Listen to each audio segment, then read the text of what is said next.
Welcome to Just Films and That, the podcast where we talk about films we think are underrated, underappreciated, or just really deserved a mention. I'm Alice, and I'm here as always with Josh. Hi, Josh. Hi, Alice. And this week he picked Rat Race from 2001, so strap in.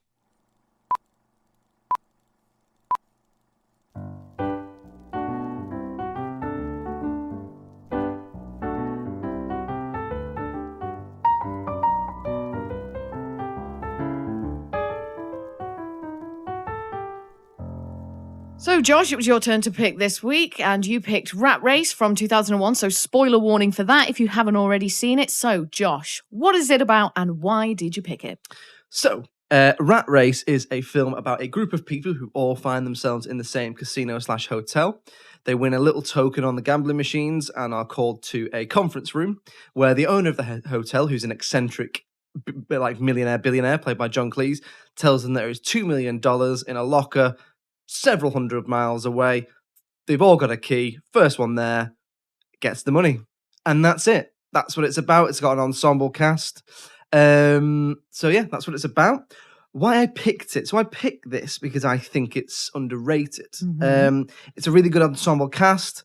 I think there's loads of great set pieces. I think there's loads of variations of different types of comedy. And I've had a little look at the critical reception, and I do think it's underrated based on that, which we'll come on to. And also, it's one of those films a little bit like when we did Drop Dead Fred, where I think lots of people seem to like it. Whether it's, I don't know whether you call it a little cult following or whatever, I don't know. But whenever I've mentioned it to people as a film I think's underrated, a lot of people go, "Oh yeah, no, I like that," you know. And so I wanted to take a look at it. I also hadn't watched it for a little while, and I wanted to take a look at it and see, is it one of those early 2000s films that has aged horribly, or does it hold up? So that's why I picked it. So, had you seen this one before? I had seen this one before a long, long time ago when I was a teenager, but I remembered it being funny. That was like my lasting memory of it. Kind of similar to Evolution in a way, where I'd kind of only seen it once, but my memory of it was a fond one. But I guess kind of like you, like I was worried about how it aged. I had quite low expectations really going into it. And I was like, I don't think I'm going to enjoy this. I just don't think it is going to be funny anymore. And it was just funny because I was a kid.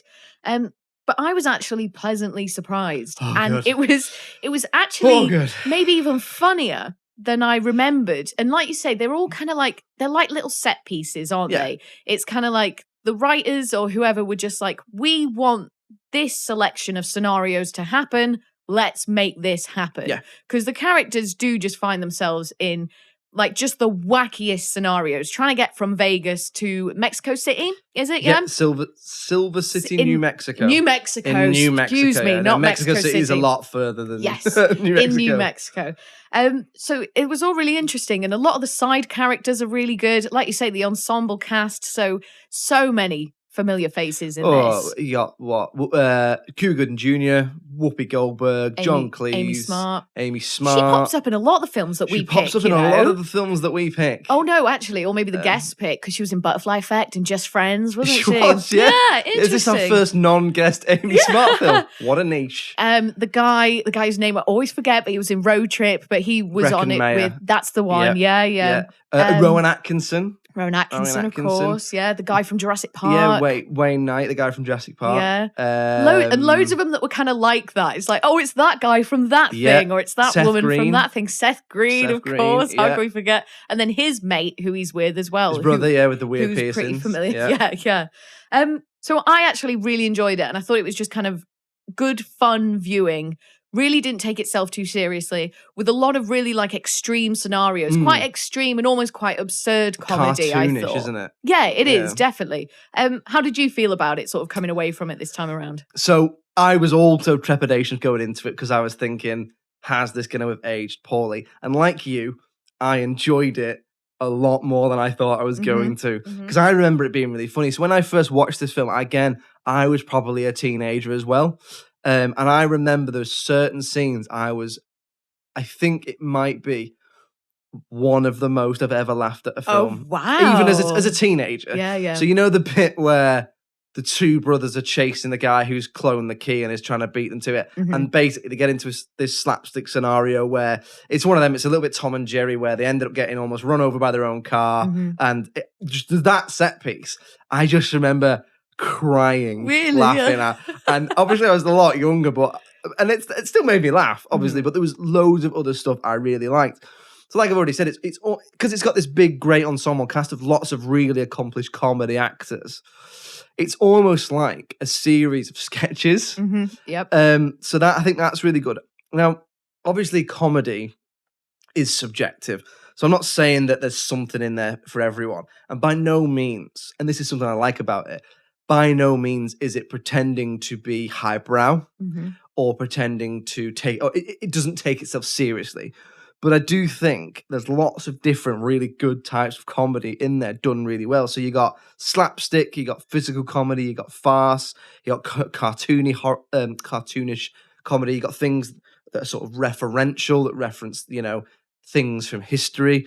Bit of gross out as Bit of well, gross with out. the human heart and the guy's tongue. Just flat out jokes. Mhm. There's lots of really good stuff in there, and I think I just think it's a really simple idea Mhm. done really well, and I think it's a lot of there's a lot of rewatchability in it. I think it's quite disposable, and I just think it's a really fun film. And the main point, back to when I was saying I was trepidatious, I don't think it has aged that badly. I don't think it has either, really. Like, there's nothing super outdated about it. There There is might be a not. couple of things that we'll discuss a little bit later but on. not. It's not. It isn't. It's not American Pie. I didn't feel offended. No. And I didn't feel, like you say, there are some films that are just damn offensive in how they've been put together or in like the context and that. But with this, it just wasn't like that. Exactly. It was super fast paced. That's another thing. And I think not a minute is spared. Yeah. And it because at times, like you said, it is like a load of set pieces together. And in that regard, it reminded me a little bit of the Brothers Solomon. Yeah. And this almost feels like what the Brothers Solomon could have been, like with a few more tweaks. Because the pacing in Brothers Solomon was lacking and it was a bit slow, and that you really felt that. But in this, it was so fast, which, obviously works with the whole narrative and the whole concept of the film of it being a race and a rat race. And I like how it's kind of the whole rat race of it has got a bit of a double meaning. So like all the people that are involved in going to find this $2 million, they all kind of hate their lives. Yeah. They're sick of working. They just, they want that dream of never having to work again, never having to answer to anybody, just get the house you want, get the car you want and just chill out. And then obviously in the other regard, in that it is an actual race and they are like rats because you've got these, millionaire, billionaires kind of betting on them and looking at them like they are just animals. Like, that is their entertainment. That's how they get their kicks. And then throughout, they're kind of putting on loads of different side bets as well, aren't they? Because obviously they bet on who can get to the 2 mil first. And then there's other little bets going on, isn't there? Like, I think, is it John Cleese is like his butler or something, calls a prostitute in and they're like, oh yeah, we're betting to, what were they betting to see? So they basically, something? the millionaires who are watching them all go for the money are making mad bets just to pass the time.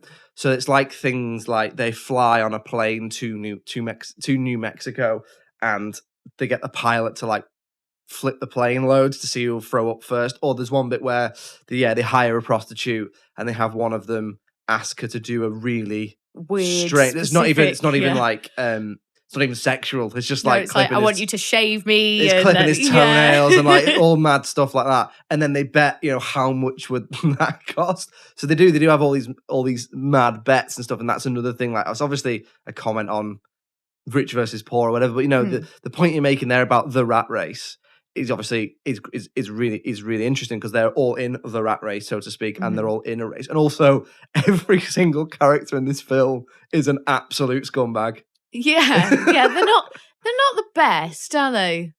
But no one's saying they are, I suppose. It's not like there's not one of them you're like, oh, I'm rooting for them. It's not like, it's really ensemble, isn't it? It's not like one of these films where it's an ensemble cast, but that's the main character really, and we've sort of written it around everybody. It really is ensemble. There's not one. I wouldn't even say there's one massive star in the film. There's just lots of stars, I suppose, or whatever you want to call it. I wonder if Rowan Atkinson's character is meant to be kind of the more likable one. Because he's a bit more kind of innocent Bit than the ditzy rest of them. Yeah. So I do wonder about that. And obviously he's got narcolepsy.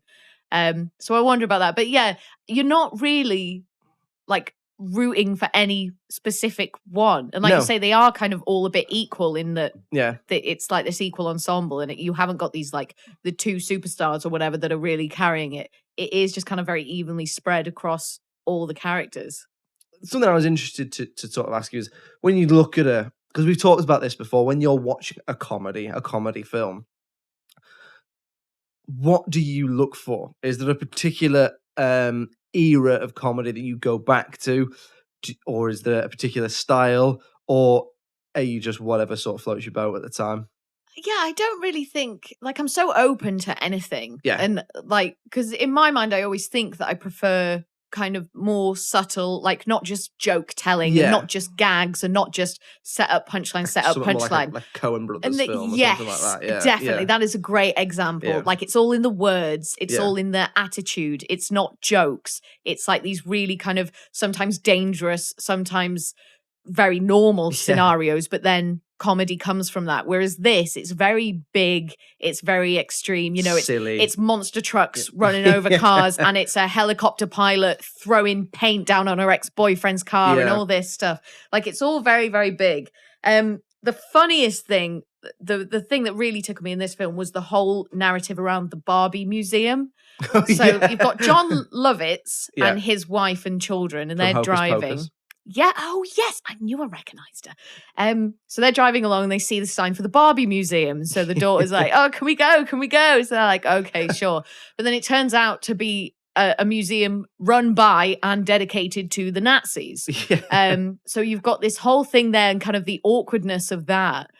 And then they end up in a position basically where John Lovitz he's managed to somehow get a Hitler mustache painted on his lip. And he can't speak suddenly. Yeah. So he's like coming out in all these like yelps and these weird like shouts and stuff in front of a room of World War II veterans. So it makes it, and he's turned up in Hitler's car, which he stole from the Hitler Museum. So it makes it look like he's a Nazi. And it was just so like, that just really made me laugh. It's so daft, isn't it? Yeah. It's so daft, but it is really funny. That bit made me laugh again. Like that idea of going to a neo-Nazi museum dedicated to Klaus Barbie, a concentration camp guard. Just it's sort very of accidentally dark. it is dark, and I think that's where the humor comes from, isn't it? They're also meant to be a Jewish family as well, aren't they? So like that again is the joke. It's a very dark joke, but also it's not even making a point. No, it's just a daft. Happens. But that's farce, isn't it? So farce is people getting these ridiculous situations, where the vicar's coming around for tea and he walks in and you got your trousers around your ankles, sort of thing. So, and I think it does it really well. Little bit Charlie Chaplin-esque. Little bit, yeah. In some of the moments. Another one for me was Tracy, who's Amy Smart's. Is it Tracy? Yeah. So Tracy's character, Amy Smart's character. Because she's introduced as like, this kind of like sexy, sophisticated, mysterious woman who the guy, what's his name? The guy who's the character, with her. Yeah. Nick something. Nick. So Nick kind of like, takes a shine to her and she mentions, I'm a pilot and I have a helicopter and I'm going to be driving the helicopter. So it's like, oh, this is cool. And then they fly over her like boyfriend or ex-boyfriend's house and he's got another woman like in this hot tub or in this like outdoor pool or whatever. She just absolutely loses her shit and starts throwing things down on the house. Eventually, does like the whole house get destroyed? And then he drives off in the truck and she's throwing paint down on it and like axes or like just really heavy shit and it's like destroyed. Yeah. She's like, how dare you fucking come back and all this blah blah. And I just found that really funny. I don't know why, but that bit just really tickled me. I relate to it a little bit. It's something about the, just the mania of the whole thing. Well, and her boyfriend, of course, Dean Cain, who we've mentioned as... Was it? It was Dean it Cain. really? Yeah. I didn't even notice that. Superman sort of himself. That's mad. I didn't even notice. So, because I quite liked her as a character as well, because she's very extreme. And obviously, she, it's because she is kind of made out to be sort of one thing and then turns out it's like, oh no, but there's actually this other side to her as well. But then he still kind of sticks with her and they kind of get together at the end at the Smash Mouth concert. Yeah. Hey. Happy 2001. How do you know if it's set 2001? Smash Mouth. And the I Love Lucy bit. I Love Lucy bit. There was so much of this kind of with the side characters just had so much going Yeah. on and added so much to it. So you've got the I Love Lucy bit, like the bus full of Lucys that Cuba Gooding Jr. races and all genders kinds. And so there's a woman who's like a lawyer. So she keeps popping up. So I found her sort of addition to it really funny. You got the squirrel lady. Kathy was Bates. that Kathy Bates? Yeah, I thought it was. I was like, is that bloody Kathy Yeah, a little Bates cameo playing from the Kathy squirrel Bates. lady in Rat Race? So that lady you're talking about, Gloria Allred, she's a real lawyer. Is she really? So that's the joke, is that she turns always up, shows up and is like, I'll help you sue these people, and she'll sue big organizations. But yeah, great cameo from her, great cameo from Smash Mouth, great cameo from Kathy Bates. Yeah, and a lot of the side characters and their kind of arcs and, you know, what they were bringing to the story, I think really made it, because it is, not to get too cheesy, but it is all about the journey, isn't it? It is that. Yeah. It's like, this is the motivation. You need to get from A to B, but it is everything that happens along the way. Yeah. So we'll move on to talk about things that maybe we didn't like or that maybe we'd change about the film. So Josh, we'll come to you first. Is there anything you think that you didn't really like about this film?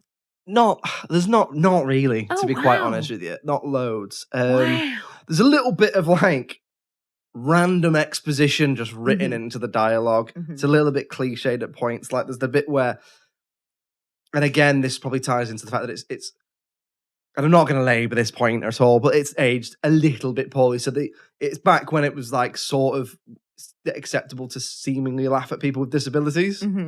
So obviously Rowan Atkinson's character's got narcolepsy, which you find out because he falls asleep in the middle of running, and it takes John Cleese's character to just go, he must have narcolepsy, and it's that sort of thing where it's like, I know, I can see that. Why else has he fallen asleep, stood up?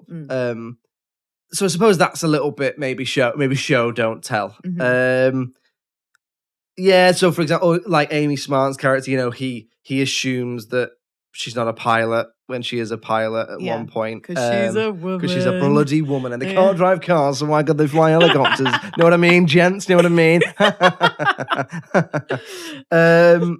Or like there's things where, and I don't even know if this is a problem, there are things where characters do the stupidest things. And it's like, well, of course you have got yourself into this scrape. But that's a comedy, I guess, of this sort of nature. Like, for example, there's a bit where Cuba Gooding Jr. is tricking the bus driver of the Isle of Lucy bus to give him his clothes. Oh, yeah. My wife's having a baby. By telling him his wife's having a baby, which seems to be dialogue between two male characters who have absolutely no idea how a baby is born. Yeah. He seems to be talking all sorts of rubbish. Just saying words. Just saying like words. Placenta and vagina. Yeah, and amniotic sac. Yeah. What? Like, what are you talking about? I think the main issue I had, and it's not really an issue, but for the sake of balance, the ending's a little cheesy. So they all stumble onto this stage, which turns out to be a Feed the World concert, and Smash Mouth are doing the concert, and they all give their $2 million to the Feed the World campaign. And it's quite a nice moment in a way, because they all give their money up, but the film builds them all up to be absolute scumbags. And I just don't know if I believe that those characters would all give, you know, whatever it is, 200 grand each to the Feed the World campaign. But it ties a little bow on the end of the film. So maybe they would, because they're in front of thousands of people. But it is a little cheesy. Yeah. The whole thing's a bit cheesy. Yeah, the whole thing's a bit cheesy. So, I mean, what about you then? Anything in particular? You're going to stomp on my dreams? No, not really. Obviously, it is just very and then storytelling. Yeah. It's like, you know, what if this guy threatens them with a gun and then they end up in a hot air balloon festival and then a cow gets tied to the hot air balloon and that, like, it's just, there's no, like, rhyme or reason. Like, logic plays no part in this, let's be honest. And it's not, instead of it being kind of like therefore storytelling, it's just and then, and it's like, right, we want this to happen. We want a girl with nipple piercings, and then we want monster trucks, and then we want Nazis, and then we want, you know, a human heart being tossed around in the desert. Like, it's very just kind of like that little bit kind of like sketch show. It's like, yes, just, sketches, these are the ideas that I've got. Let's try and put these into a film. But I think it is a book, right? It is based on a book, I think. So what I read it was, and I think this is true, is it's really similar to a film made in the 60s called It's a Mad, Mad, Mad, Mad World. Mm-hmm. But it's not officially, inverted commas, a remake. Mm-hmm. So, I mean, it's a sort of time-old story. Everyone knows this sort of story. It's very simple, isn't it? There's a thing, loads of people want the thing, they go and get the thing, and on the way, things happen, I guess. But I know what you mean. It's like a series of sketches, a series of ideas that they've then gone and string it together with a sort of narrative, I guess. Yeah. And there was a couple of moments that were just a bit like really small things. But when John Lovitz and his family get to their hotel room in Vegas, like his wife or someone says like, wow, look at that view. And then you don't cut to the view. And I'm like, that was a weird thing to say if you're not going to show us the view. And there was just a couple of bits like that, just kind of some throwaway lines that didn't need to be there. The other one was so Nick lies to Tracy about why he needs to get to New Mexico and says that his sister is ill in hospital and that's why he needs to get there. But she offers him a lift, regardless. Like she doesn't say, oh, why do you need to go? Why do you need to go? She just goes, do you need a ride? Like before he's given any sort of explanation. So he could have just gone, oh yeah, that would be great actually. But he's come up with this story of like, oh no, my sister's really ill and like I need to go look after her or whatever. And it's like, yeah, you didn't need to do that though. We'd already established that, that she was going to give you a lift anyway and she was open to it. So at times it kind of felt like maybe there was more than one person writing things and then putting it all together. Yeah, a little bit inconsistent. Yeah. Like you said, like we said before, everyone in this film is a scumbag.